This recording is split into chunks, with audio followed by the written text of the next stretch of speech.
Okay, so I want to kind of talk about this Israel Palestine thing, maybe give you a little bit of a different perspective on it. So I'm going to talk about the settlements, I'm going to talk about the occupation, I'm going to talk about the two-state solution, I'm going to talk about Islam, I'm going to talk about Jerusalem, I'm going to talk about Judaism and Christianity and the whole history of this whole thing. So, first of all, I want to say let's address all the facts. Like, we have to address it by the facts and not by our feelings, because a lot of times we get involved in preconceived biases and so on and so forth. 10 years ago, you probably would have saw me on the other end of this argument, and the people who know me would tell you, and they'll see this video, they'll know that if you would have met me 10 years ago and someone would have told you that Chaz will make pro-Israel videos, they would laugh at you and hand you a cup to pee in for your drug test because they would think you're high or something. I'm not going to sit here and try to sell you on my beliefs. I am a believer, and I'm not going to try to sell you on that. I'm not going to try to tell you you have to believe by me in that way, but I am going to ask you to accept simple historical facts that have to do with certain topics dealing with that. And that's all I'm going to ask you to try to deal with me. And if you find that maybe you know something that I don't know, or you have a disagreement with the facts that I'm putting out there, please be my guest and present those to me in the comments. I will not delete any comments. I don't do that. See, the thing about me is I believe in freedom of speech, and I believe in having a democratic republic. And that's what I love about Israel is a country where people can criticize their government. And you can't do that in Egypt. You can't do that in Syria. You can't do that in Iran. You can't do that in Iraq. You can't do that in Afghanistan. You can't do that anywhere else in the region. And so let's be really clear about those terms, is that I'm going to allow you to speak your mind, but there are people in this world who would not. And so I think that having Israel in the land is very important for that region, because you have Palestinians who serve in the Knesset, which is like basically the Congress of Israel. You have Muslims who serve in the military. You have Muslims who serve in high position jobs, like doctors and lawyers and all of these different things, who own property and do all of these different things in Israel. But because of certain Sharia laws, and because of what's called the jizya in Islam, there are actual apartheid going on against Jews in those countries, where they're not allowed to be the boss of their company. They're not allowed to serve in the government or in the military. They're not allowed to repair their buildings and do these things like that. So there's a lot of actual restrictions that go on in those countries. And this video isn't meant to degrade anyone. Anyone who knows me knows I have a lot of Muslim friends. I have a lot of Christian friends. I have a lot of Jewish friends. I have a lot of friends from all over and different walks of life. It has nothing to do with that. This has to do with the facts of the matter. And this has to do with addressing the claims that are kind of being thrown around.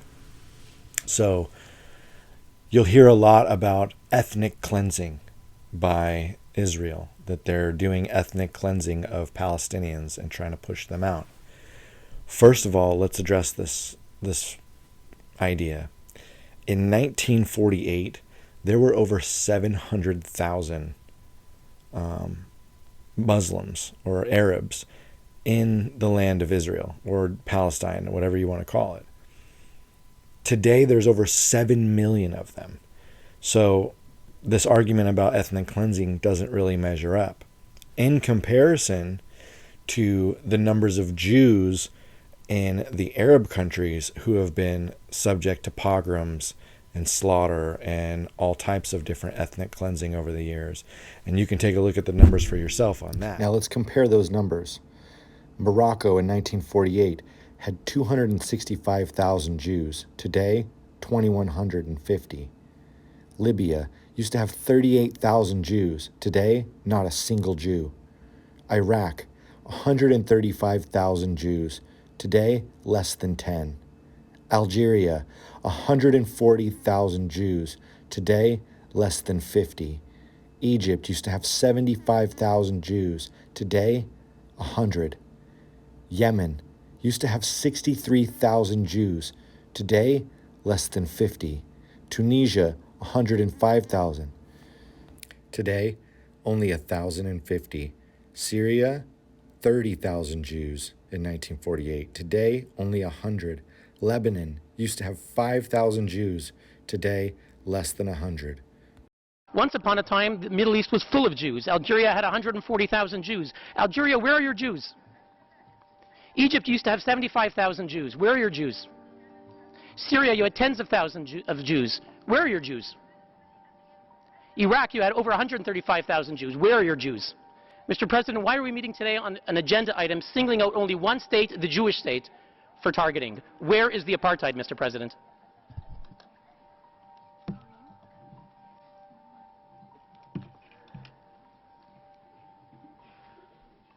We continue with the United Nations Watch. Mr. President, 1 year ago in this chamber, I asked the Arab states a simple question. Where are your Jews? My question was met with dead silence. Millions of people worldwide watched the video, witnessing for themselves the hypocrisy and double standards that characterizes much of what is said and done here. Today I have come to provide the answer to my question. Algeria, Iraq, Syria, Egypt, Lebanon, Yemen, Libya. Your Jews fled as refugees after suffering persecution and deadly pogroms like the Farhud of Baghdad in 1941. Fortunately, countries like Israel, the US, Canada, France, and others opened their doors offering citizenship and equal rights. These Jewish refugees from Arab lands whose suffering and losses the UN has never addressed put their hardship behind them and built great lives for their families.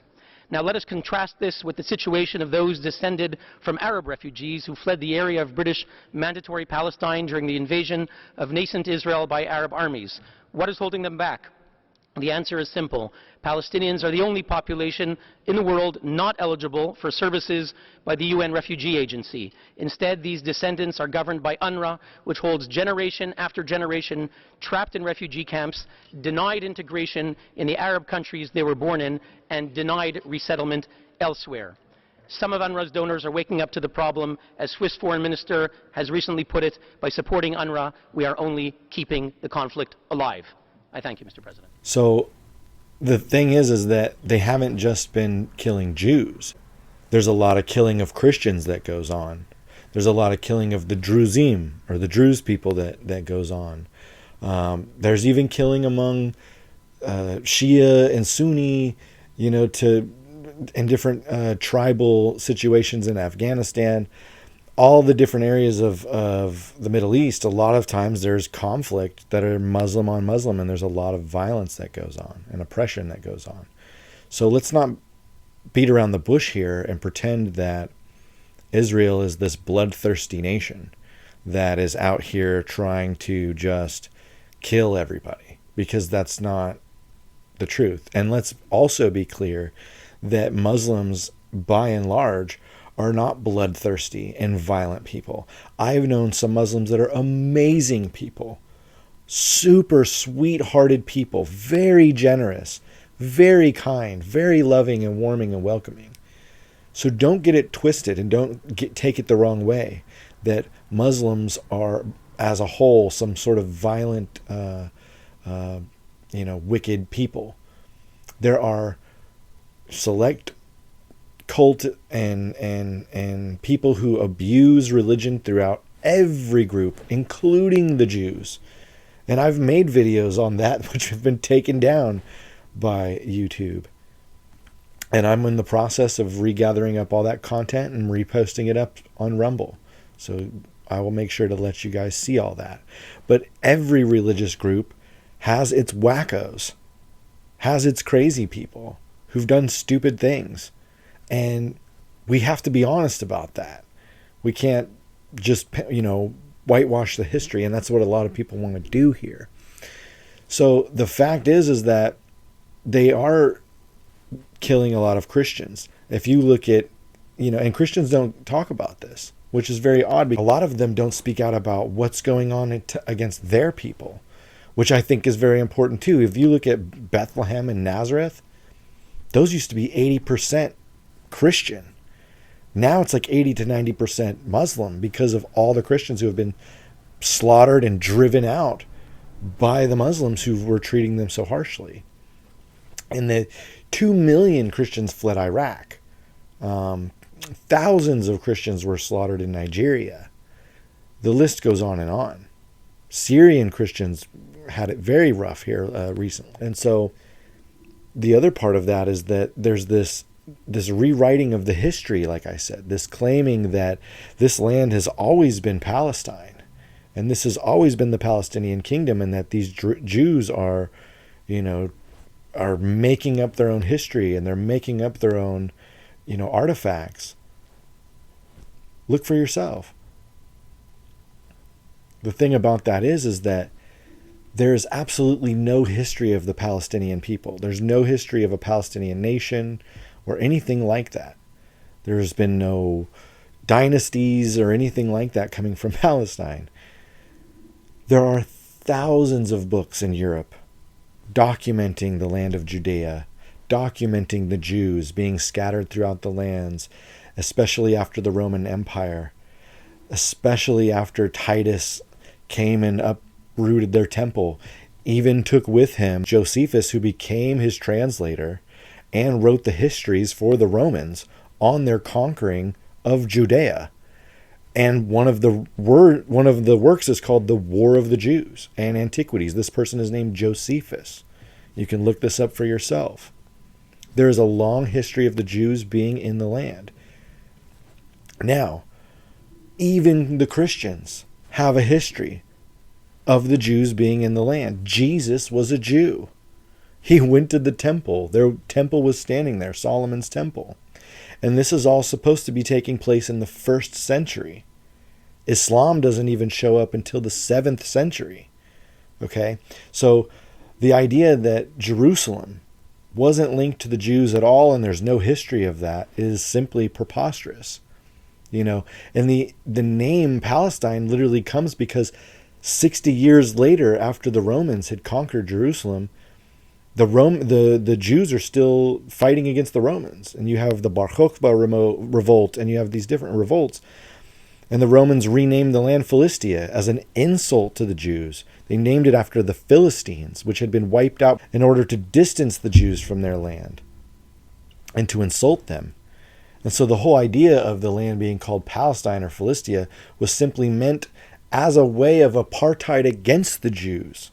And there's so much history there. Palestine, which is depicted in green, had territory in 1917. And as we move through history, that green becomes smaller and smaller. This diagram is completely bogus. I'll bring you up to speed. Make sure to follow me here for more. Let's go back to 110 AD. Hadrian's Roman Empire took control of Israel. The Jews living in Jerusalem revolted against the Romans. This caused the Romans to burn the city and expel the Jews from their homeland. Afterwards, Hadrian renamed the land Syria Palestina after the Jews' sworn enemies, the Assyrians and the extinct Philistines, who came from Greece and were not Arab. Skip ahead. Throughout the years, many other empires would conquer this land, many of them being Arab. Naturally, Arab people moved in, not only from those empires, but from Arab empires that preceded them. In the late 1800s, Jewish Zionists decided to start moving back to their ancestral homeland. From 1300 to 1923, the Ottoman Empire had control of this region, but it was a non-defined region with no self-governance or borders subject to the laws and rules of the larger empire that controlled it. There was no national identity because there was never a Palestinian state. It was just the Ottoman Empire collapsed after World War I, leaving control over the region in the hands of the British. This started the British Mandate of Palestine. Again, it had that name because of the Romans. Lots of infighting started happening. Zionists proclaimed they'd be happy if they had 1 square foot to call Israel, and the British wanted hands off. After the Holocaust, Jewish refugees fled to Israel. In 1947, the UN partitioned the land, a state for the Arabs and a state for the Jews. The Arab state for Palestine would have the West Bank, Jerusalem, Gaza, Hebron, and several other cities, while the Jews would have Tel Aviv and the land to the south of the West Bank, which was mostly desert, as well as small portions to the north. The Jews were given more land despite having less people, but the Arabs would get the majority of the cities on the land and Jerusalem, which was the holiest site in all of Judaism and the 3rd holiest site in Islam. After the partition, Israel declared independence and the Arabs declared war. The Transjordanian Arab Legion assisted, slaughtering Jews in the old Jewish quarter of Jerusalem and leveling the oldest synagogue in the city. The result of this war? These borders. Except the portions they would have you believe are Palestine aren't. Egypt took control of Gaza and Jordan annexed the West Bank, no Palestine. In 1967, another war ensued. Israel fought a three-front war against Egypt, Syria, and Jordan, defeating all of them in only 6 days. Israel made massive land claims. These were the new borders. They took the Golan Heights, Sinai, the West Bank, and Gaza. Eventually, most of the Golan Heights and Sinai were given back to Egypt and Syria, respectively. But no Palestinian state was to be seen. In 1988, Hamas was founded, their covenant openly calling for the extermination of all Jews, claiming it as essential to Islam. Fighting continued in Gaza. In 2005, Israel unilaterally withdrew their forces but maintained ownership. The people living in Gaza democratically elected Hamas as their sole governing authority in 2006, causing Israel to put a blockade in place. This brings us to the modern conflict. Follow me to be kept up to date with what's Dead Sea Scrolls. And even the New Testament has a lost gospel called Thomas, which was found in Nag Hammadi, right, which is considered part of the Dead Sea Scrolls collection. And so there's so much history tying the Jews to this land that it's undeniable. Coins, the ritual baths, the list goes on and on and on. Here, look at... How do you explain that there's archaeological proof that the Jews were here for over 3,000 years? كيف بتفسر وجود آثار يهودية بتبين إنه كان في يهود قبل 3000 سنة؟ 3000 سنة؟ آثار يهودية عمرها 3000 سنة، كيف بتفسر هذا الموضوع؟ ما أتوقعش إن في آثار. I don't expect that there are Jewish archaeological finds. There's a lot, actually. هو عم بحكي إنه في كتير آثار يهودية عمرها 3000 سنة. ما عنديش علم، ما بتوقعش إنه يكون موجود. I don't know about this and I don't ممكن expect it to exist. نعم. آثار دينية يهودية. Perhaps they are religious Jewish Religious, yes. ruins or findings or archaeology. No, there's coins of Jewish kingdoms here. He's saying that they are religious Jews. No, but They're there was kingdoms. مش شيء ديني ولكن بحكي إنه في كان ممالك يهودية. No. No? No, Okay. I don't he's think saying so. there isn't any. Okay. So there's a lot of archaeological finds of Jewish things from the Jews. تعالوا ماما عندي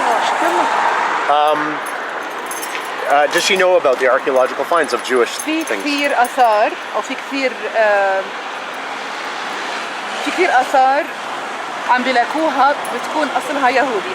هل سمعتي عن آثار اليهودية؟ فيش آثار في بلادنا أصلها يهودي.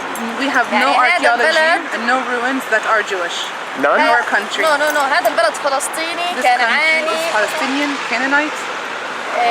أصوله بتحكي إنه هو بلد عربي. The origins and the ruins and the archaeology قبل ما say يكون عربي that كان they are كنعاني. Arab, and before they were Arab they were Canaanite. Okay. But there are lots of things that show Jewish. بس Jewish. في آثار بتفرجي إنها كانت يهودية. لا إيش رأيك؟ كله عماله بتزور. No, إسرائيل it's يعني all معروف being إن هي بتحرك falsified and it's التاريخ. known that Israel is fighting with history. ثانيا اليهود يعني هم مش أصل كانوا ساكنين هم عبارة عن قبائل.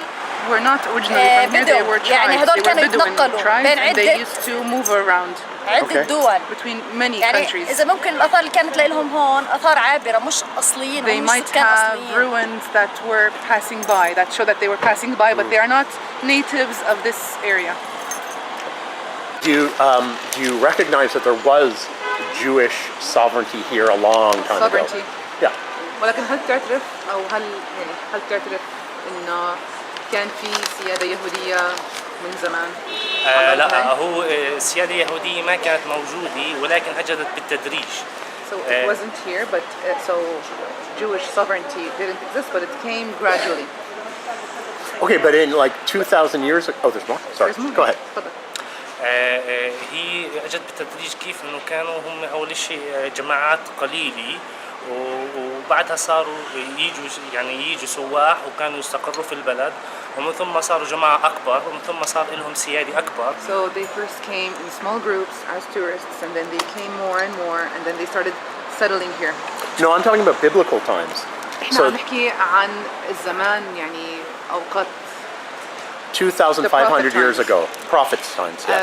أوقات الأنبياء يعني نحكي قبل 2500 سنة أكثر. There are coins that يعني are Jewish coins. لقوا مثلا عملات عليها عبري.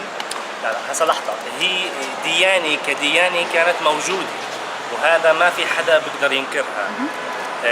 ولكن كإسرائيل اللي هي بالمصطلح الحالي ما كان موجود. So as a religion, yes, it has existed. But as a political entity, as Israel, it's new. Here, it's all made up. Check out this pamphlet by the Palestinian authorities themselves.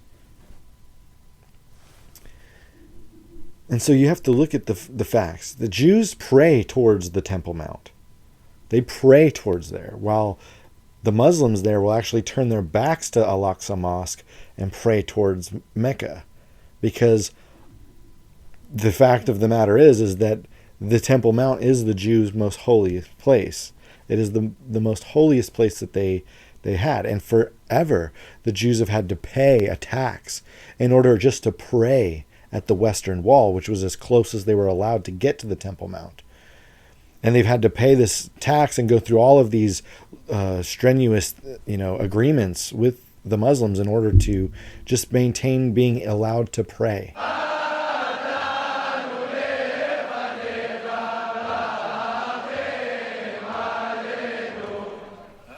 Jews have always moved to the land.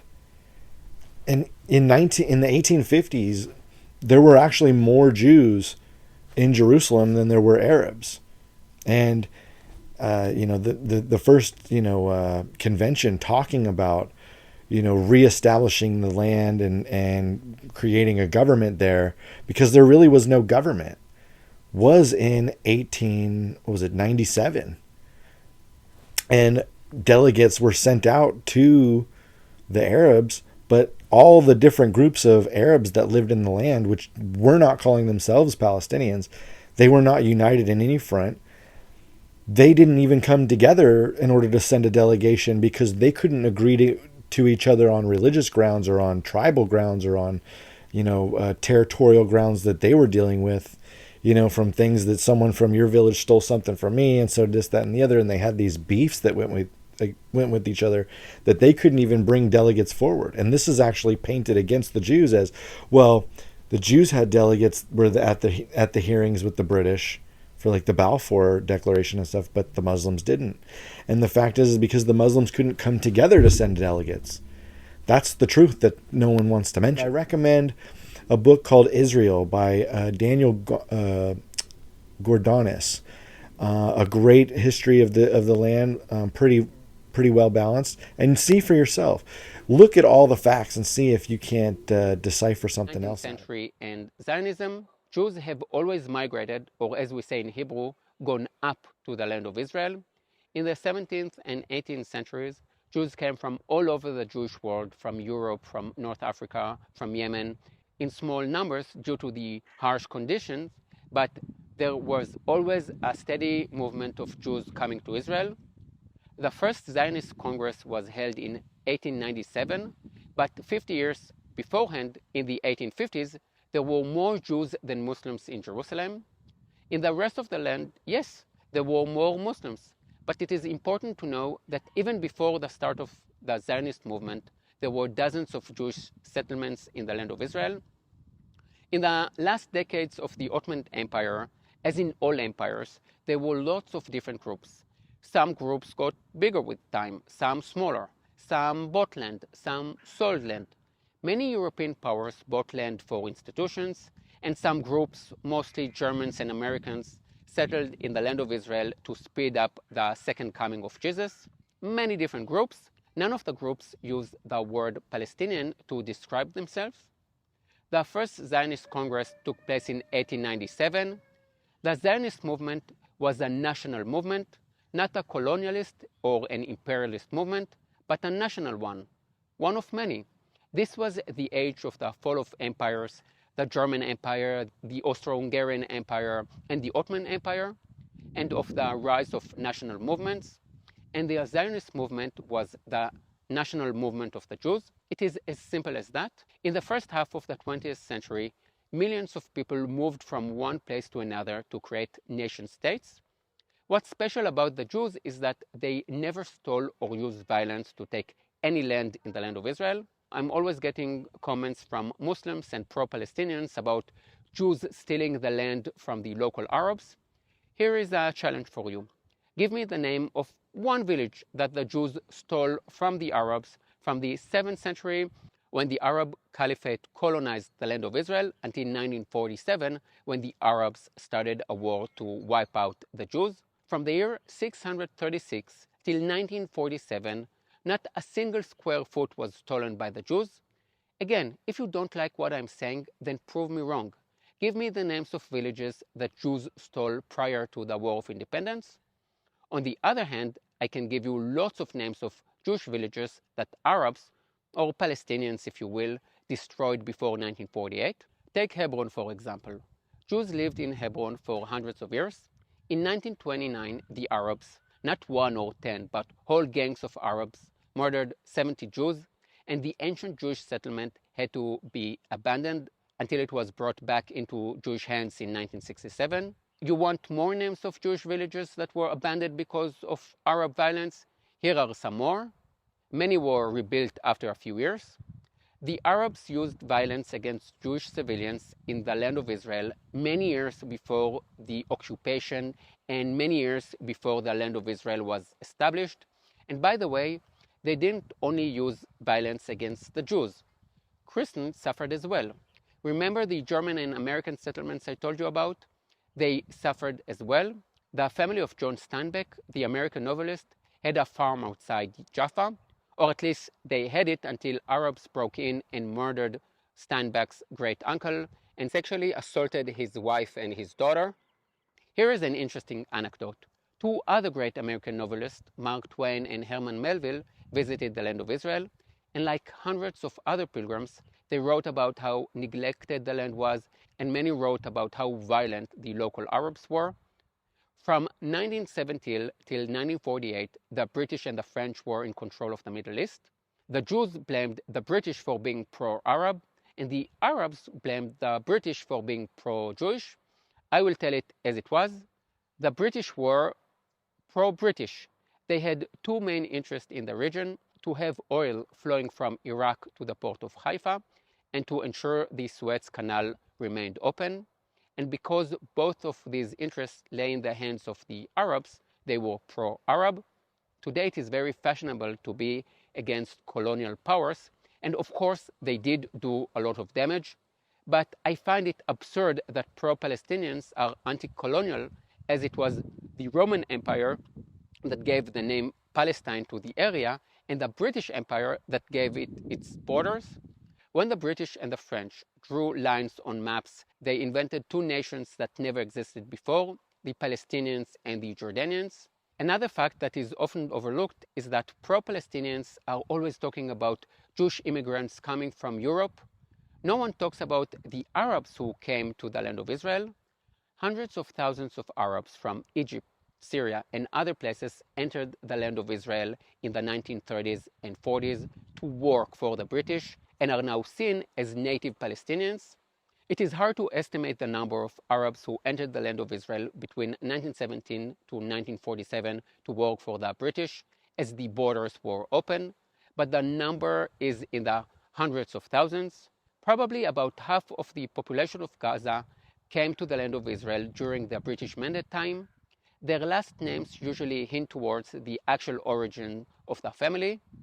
I find it absurd that people like my great-grandmother, who came to Israel from Eastern Europe in the 1920s, homeland for generations, are seen as white colonialists, while Egyptians who came to work for the British in 1945 are seen as native Palestinians.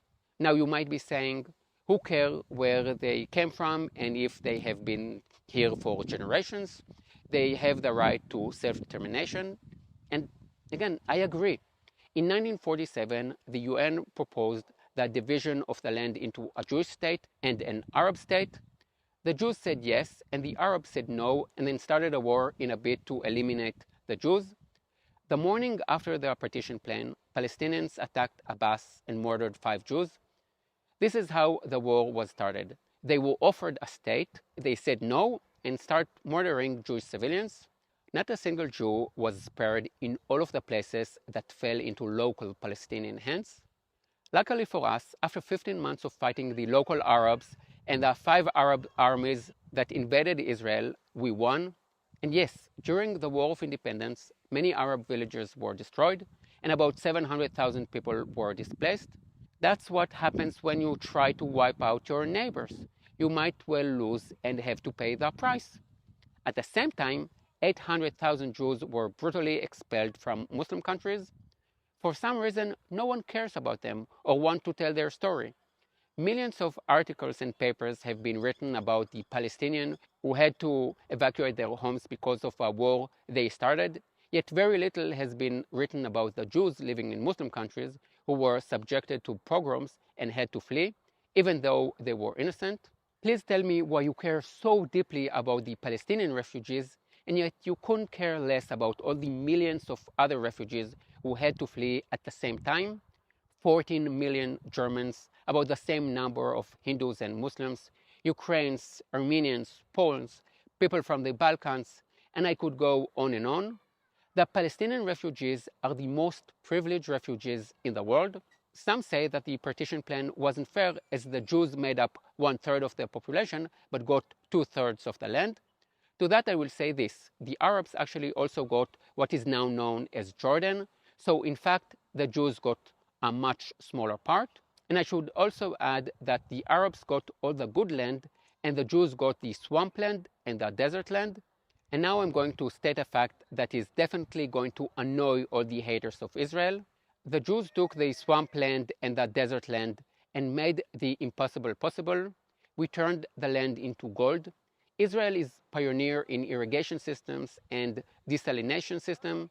Israel invented vegetables and fruits that can grow in salt water and yet taste sweet. As for the Arabs, the large part of their land is now polluted and contaminated. After 1948, the Palestinians had years to establish a free Palestinian state, as they were under Egyptian and Jordanian rule. Yet they didn't do that. In 1964, the Palestinians established the PLO, or the Palestinian Liberation Organization.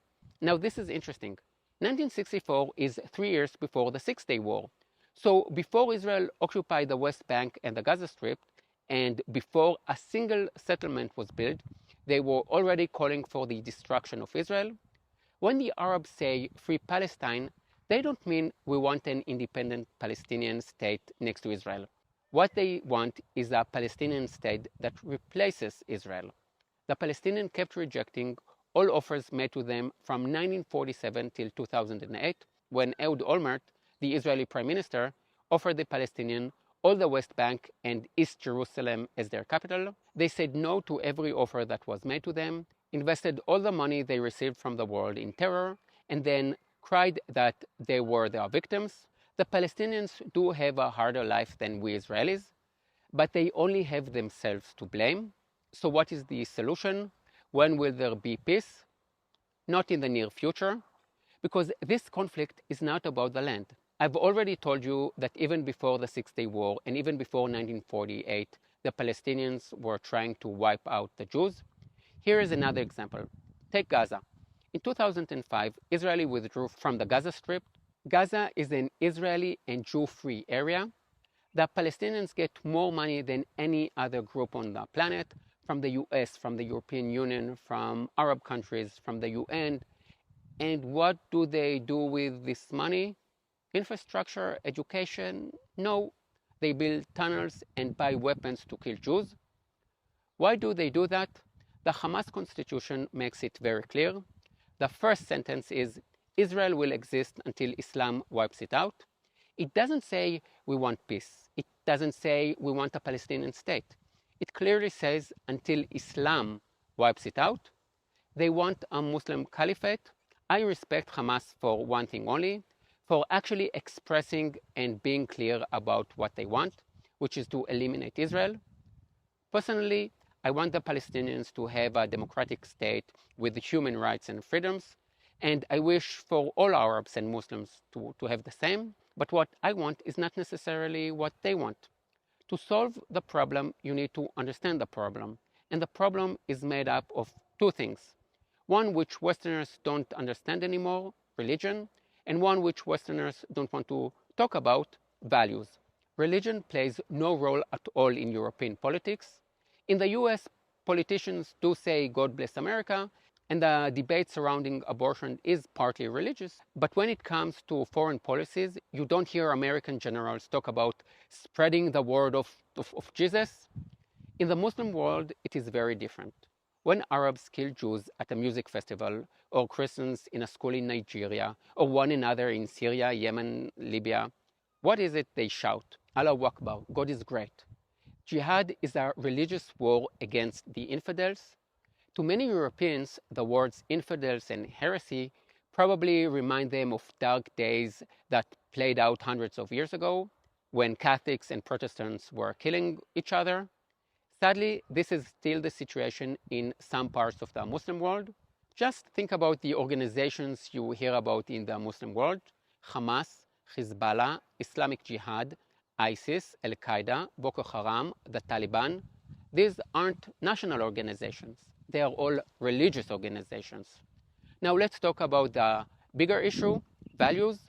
Lots of people run from this as if they were running from fire because the biggest concern is potentially being called a racist. I criticize all groups: Americans, Germans, Britney Spears fans, ultra-Orthodox Jews, women, Gen Z, and Muslims. There were peace in all of the Middle East and only the Arab Muslim Palestinians were resorting to violence. I would say, okay, maybe we are in the wrong. But if the Palestinians were using violence before 1967 and before 1948, and almost all of the Arab Muslim countries are dictatorships with high levels of violence and low levels of human rights, then maybe there's really a problem here. I'm also getting comments from Muslims blaming colonialism and the Americans for all the problems in the Muslim world. And it is true that the creation of many countries and borders in Africa and Asia were determined by the interest of the European empires, and that the US think primarily about its own interests. But I'm always shocked to find that Muslims take no responsibility for their wrongdoing. The fact that most of the Muslim countries aren't democratic has nothing to do with the US. The fact that 17 of the 20 most dangerous countries for the LGBTQ community are Muslims has nothing to do with colonialism. The fact that almost all of the most dangerous places in the world to be Christians are Muslim has nothing to do with imperialism. The Muslim world is huge. It has a lot of oil, and its failure has very little to do with colonialism. Look at the Jews. 1/3 of them were murdered by the Nazis. Israel has no oil, and it is surrounded by enemies, and yet we are successful. And it's not because of American money. Most of that money has to be used to buy military equipment from American companies. And besides, the Palestinians get way more money. We are successful because we are open-minded, think outside the box, invest in education, and are not violent. This is true outside the Middle East too. Look at Arab Muslim communities in Europe. If there were violent riots in Paris or Sweden, Rotterdam or London, would it be in the Jewish neighborhoods or the Arab neighborhoods? Peace will only come when the Arabs change their values, when Muslim countries become democratic, when all of the different groups in Syria stop killing one another, when Iranian women are free to cover or not cover their hair, when the Christian population stops shrinking in the Middle East, and when the Israeli Arabs stop killing one another. War. This week, a pogrom was carried out on the citizens of the State of Israel in unprecedented proportions. Hundreds of Jews were slaughtered, men, women, and children, and even babies were taken hostage by Hamas. When the State of Israel was founded after the Holocaust, we swore that these sites would never return. Anyone who ever had a doubt as to who the good guys are and who the bad guys are in this story, the time has come to wake up. Reality is blowing up in our faces, and facing pure evil, the good and just are even clearer. Israel now has to react in incredible power that has not yet been witnessed. It's important to clarify, we are a Western, democratic, strong country that is fighting for its life against an extreme terrorist entity that is no less cruel and barbaric than ISIS. The rules of the game have changed. Even though Israel, as usual, will try not to hurt innocent bystanders, let's be clear, in a society that overwhelmingly glorifies murder and sacrifice death, innocent civilians are getting harder to come by. A street that spits on a girl's naked corpse, a person who laughs as his children hit and make fun of a captured Israeli child calling for his mother, all these sentence themselves to death. This is the time to support Israel with all your strength on social media and all the means at your disposal.